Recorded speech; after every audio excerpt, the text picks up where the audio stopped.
with Ling Ang. She's the director of Palomo. Welcome to Madrid. Hi. Congratulations. Thank you. Thank you for joining us. Happy to be here. A pleasure to have you. So what is this? I know this film is about, wonderful film, but if you can give us a brief synopsis. It's about an up-and-coming Spanish clothing brand called Palomo, which is based here. And it's the 5 days in lead up to one of their biggest fashion shows to date, where they close down a 5-star hotel and fly in 60 male models. And yeah, it's like a Grand Budapest hotel. But in the fashion world. Yeah, men in women's wear as well. Yes, I have seen the film. But I know we briefly spoke off camera. The first thing that struck me, even before we'd started speaking about this, is that I'm struggling to think of anything like this that I've seen before.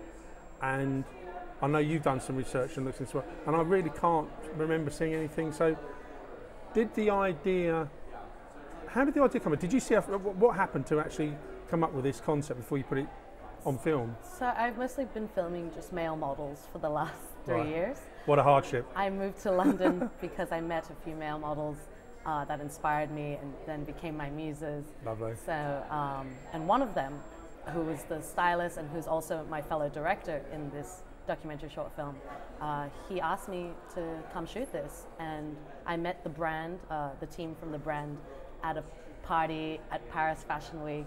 And they said, yeah, anytime you're in Madrid, you come to Madrid. Because filmmakers dream of getting a gig like this, really, don't they? Yeah, exactly. So I don't want to say you just happened to be in the right place at the right time. You knew the guys, but it kind of often things fall this way, don't they? Oh, for sure. Everyone's always asking me, how do I always get these kinds of gigs? And I am always in the right place, the right time. I'm a very sociable person. I like going to parties, and a lot of these fashion creatives love to party too. So. And I suppose the really good thing is, you've already got a back catalogue of filming models, so you're kind of involved in this. You've got that as an added bonus, a great shoe-in. And at that point, is that when you start researching, hang on, how many other films have been done like this that have been put out? And so how did the research come about, and what did you discover? When I first started filming male models especially, it was before the female gaze became such a big thing kind of in the commercial eye.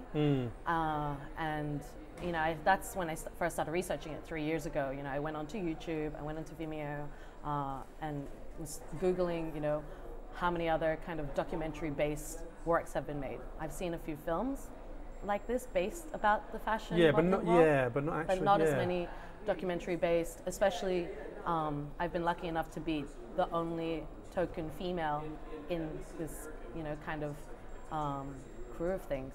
And what a brilliant thing to have, if you don't mind me saying, on your CV, because it's such an unusual thing, isn't it? Yeah. So you've got the job, you've got the gig, which is great, and I suppose you're well aware that you're ultimately shooting for a fashion brand, or to how can I put this? Push the brand forward, because that's got to be part of it. Is that an added pressure when you actually come to film, because you're aware that there's commercially they want people to see their brand, and you highlight. Are they involved in it? How does that kind of work? Well, or was it a free hand? I don't know. No, for sure. I mean, I was asked to shoot this a month after Beyonce had just premiered her twins on the internet wearing one of their gowns. Oh my God, right, okay. And that's when I realized I have to go shoot this. Whether or not what's going to happen to it, I just have to go and roll. I mean, I don't know, I've always kind of been there when something's about to take off, so I don't really get fazed by it as much, but you can tell, they're also kind of aware about a bit of their social media celebrity status a bit, and so initially, when I'm asking questions or filming around, they act like celebrities a little bit, they're very aware. Yeah, but that would be to be expected, I guess, wouldn't it? Yeah. Because I suppose that's the nature of the beast. You probably don't know the answers, but I'd love to know what happened to their sales figures after they used that shawl for their children, because that must have gone through. Because of course everyone will want it then, won't they? Yeah. Well, initially the main designer of the brand, he was so embarrassed that anyone was going to see the documentary, because it was seeing all the behind the scenes of him. Oh right, okay. Because this is a comedy, My fellow director Mark Sebastian, he said, I only want the funny bits you know. Well, so when things can go wrong as well, and yeah, and there was also a lot of drama that happened and everything, and so therefore the designer, you know, was worried about how much drama I might include. Oh, so that gets back to what I was saying. You've got the pressure of making sure, I guess, that you want them to like the film. This is what I'm getting at. Yeah. You know. You hope they're going to like the film. No, I mean, me and Mark, we thought it was a great film, and you know, Mark has been a model for many, many years, and so he's only just been getting into filmmaking, and so his world is still on the fashion platform. And when we completed this film, he thought the film would only be seen by fashion platforms. He forgot about all the other film and storytelling platforms. So you didn't even think about the festival arena or anything like that? Okay, no, that's but interesting. I've been a filmmaker for 10 years now, and some of my first jobs I worked behind the scenes for film festivals and everything. And I said, there's a whole world out there who dream of, you know, entering a world like this, or, you know, having a little glimpse. And I was like, I'm going to take the lead and just throw it out there to all of them. So he was new to that. So what's his thoughts when it went out there and suddenly the festival started picking up? He couldn't believe it. He thought I was pulling his leg. So as I said to you off camera, what's great is you kind of got a niche of a niche, really, haven't you? Because it seems like a really obvious thing to me. Like all good things, you know. Like how has this not been done before? Yeah. Maybe it has been. I've never seen it. I think because fashion has always been of such an elite status. It's so hard to even get into. I mean, my first couple of years when I was filming some of these models, I would crash shows. You know, you just wear all black, you pretend you're working there. If not, you know, they couldn't care less. Is that right? Is that a secret, how to do it? Yeah, you're just kind of lingering around and everything. There's so many people, you know, Oh, I suppose, what you're trying to say, it's impossible to keep track of everyone that's there. Yeah. And I suppose if you look the part and you've got the cameras and you're filming, you're kind of, forgive me putting it this way, kind of like guerrilla filming. Is that a way to sort of describe it? And also, I mean, because because it's fashion as well. I mean, luckily, you know, I kind of am dressing the part as well. To look at, So then they're just as interested as to who is this character who's behind this camera. And the camera I've been filming on, like I've just been shooting all on my iPhone. This whole documentary is shot on iPhone. Was it? Yeah. And well, in like 4K? Did you run it in 4K? How did you film it? No. This 1080? is 1080. 1080, wow. Yeah. Mind you, let's be honest, 1080 on any decent device now is very, very good. Yeah. So the look that you gave the film was, because I know you're going to do something in post, of course you've done something in post, but did you, it's really hard to elaborate on this, often when I've seen, not often because we don't get, not much has been done in post. No, so did you give it a more filmic look, I guess is what I'm, so it's really almost as it is. Yeah, I mean, I had one guy who decided to only fix some of the colors where the lighting was too yellow. Right. That was it. Mind you, that's a great, these kind of things are a great advert for how good modern cell phones, mobile phones, quite astounding really that you can do this. Well, the last 3 years I've been enjoying experimenting with available technology and the limitations it has for us to tell stories, but then how we can push to tell stories with that. So this is me being a little bit naive, but because it seems to me that the camera technology is now so good, I'm not being funny, I can't imagine you just standing on the phone, you probably had a gimbal and probably set up properly. So, I mean, I had like a B script. Right. Right? And then I just had an extra lens to open it up just a little bit. Right. But other than that, I mean, you know, Mark, you know, he said, we have to look professional on set so that everyone can let you through, you know? Because if I'm just filming on an iPhone, no one will take me seriously. Yeah, of course not. But I also love when I'm filming on an iPhone and sometimes interviewing these models, you know, they kind of disregard it and then I just keep rolling and I get all of a sudden this, you know, true, innocent, awkward side that if I had a big camera, they'd just put on this character straight away. They'd put the veneer on, of course they would, So actually, having the iPhone was advantage in terms of what you're getting is kind of the real person, which you wouldn't normally. Oh, that's interesting. Yeah. Because they see it every day, you know, it's a household name, household product, and so, you know, they just think we're fooling around. And I know you say you're talking about the limitations, but are you surprised just how good the footage is from a bog standard, if you forgive me saying, iPhone? Oh, completely, and I think that's why I've stuck by it for the last 3 years. You're just filming on an iPhone now. Yeah. It's hard to kind of contain my expression, because it's such a small camera, and then I'm behind it, in awe, like, wow, I can't believe I'm capturing this right now. So how much? I mean, I'm assuming you've got the, I don't know, the 64 or 250. You presumably got the big one in terms of memory. Yeah. How much footage were you getting? And we're going off piece here, but I love talking about this. Yeah, for sure. How much footage were you trying to get per day or per week? You may not have broke it down like that, but just to give us an idea. I mean, say if I started filming from 6 a.m., by 1 p.m. I would have to offload footage. Were you actually doing that much shooting per day on average? Yeah, non-stop. Okay, so virtually, unbelievable. Virtually all the filmmakers I've spoken to, whether it's documentaries or narratives, they have a kind of plan in terms of, say, storyboarding a narrative or with a documentary. I know it's a little, because sometimes you don't know what you're going to get and it's difficult to plan. But did you actually have a plan in place, or were you just thinking, do you know what, I'm just going to film? No, like Mark literally said, come and film and let's see what we get.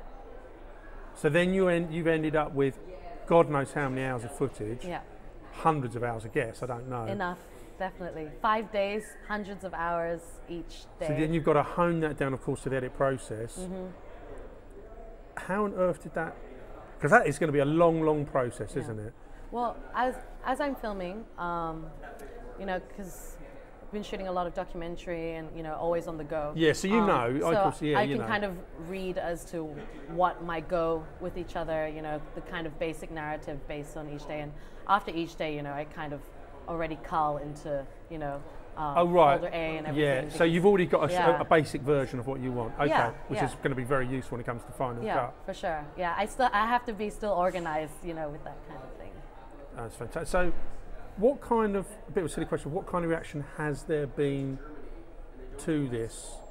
Not necessarily from the public, but from the professionals in the fashion that have seen it. What's their feedback kind of been? Well, initially when we applied to, say, some of the biggest, fashion magazines, fashion platforms, say Dazed and Confused, and other platforms like that, they all rejected it.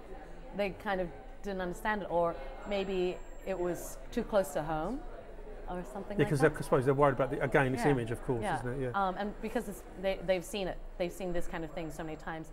Even when we were editing with Mark, he was maybe so hesitant for some scenes because he said, "Oh, we know that," but I said, your world knows that, but this other world has no idea. We have to introduce them step by step. So the ones that had originally said, "This isn't really for us," do you know if they've gone back to see the film? Or well, now some of the people who have worked with them ever since, especially got accepted into Madrid International Film Festival, they said, we would love to interview about it and get a piece on there. And I said, it's already been rejected. And they're like, what are you talking about? Yeah. Oh, right. So they didn't realise that they actually said no to come back and say yes again. Yeah. And has this, or can you see this making a difference to what you're doing professionally? I mean, what I'm getting at is, has there been a marked change for you in terms of, has it opened doors? Or could it open doors? For sure. Now, especially because it's a documentary-based film, now I've already had people say, do you want to come follow this? Do you want to come follow that? And things like that, Yeah. So what's next? Oh, well, I've been working on a documentary for the last 5 years strongly, and I love fiction work still, So God has been my director the last couple of years, but I also like playing God. There's nothing wrong with that. So my next project I'm writing right now and researching and everything. If you've seen the documentary and everything, I love visuals. I'm a storyteller, and when they approached me to shoot this brand, it was like a fantasy kind of thing, So it's a bit of an odd question. Did you, not necessarily, just forgetting about this film for a moment, did you kind of plan this career, or did you kind of fall into this career, or was it a mix of both? Documentary falls into my lap all the time. Right. Yeah, I grew up always wanting to be a feature filmmaker, right? But then with the advent of the digital age, then all of a sudden that changed everything, I grew up wanting to make films, but then digital happened, and then all of a sudden virtual reality, augmented reality, and at first... Are you getting into that? Yeah, trying to get into it, because you know, at first I was rejecting it because I wanted to be an old soul, but then I saw, you know, why can't we be pioneers, you know, and ride this wave? And where do you think, I know it's really difficult to make a prediction here because technology is changing so rapidly. Where are we going to be in 10 years in terms of this medium, filmmaking? What's your prediction? Well, my next project, you know, I'm already imagining, I want to make a deconstructed feature film in a kind of art installation space, so trying to understand how we as the viewer can move through scenes, you know. I've always had this fantasy of, you know, when I look back on a film, re-reviewing a film, I see the scenes, you know, blown up and, you know, kind of side by side kind of thing, and I'm trying to experiment on how we can move through that. Because I suppose that the beauty and also a bit of a pain is, the beauty is that the technology has moved such a rate that this is a great example of what you can do. And let's be honest, we've all got, I mean, I've got Samsung that I'm sure can shoot something, you know, very similar. Not I can obviously make a film. The point I'm trying to make is that's the beauty of it, but the damning side of it is you've got to forget about that because you still have to make an interesting film, don't you? Because anyone can shoot a film, it doesn't mean it's going to be any good. Definitely. And I suppose, but the lovely part of it is it means that anyone, if they are skilled enough, can make a film. Definitely, readily available. I mean, so many times I've been held back, say if I've been working to make a fiction film, you know, trying to calculate, I need this equipment, I need this production and everything. Whereas with documentary, someone says, there's this great story, let's go, and I just pick up my camera and just go.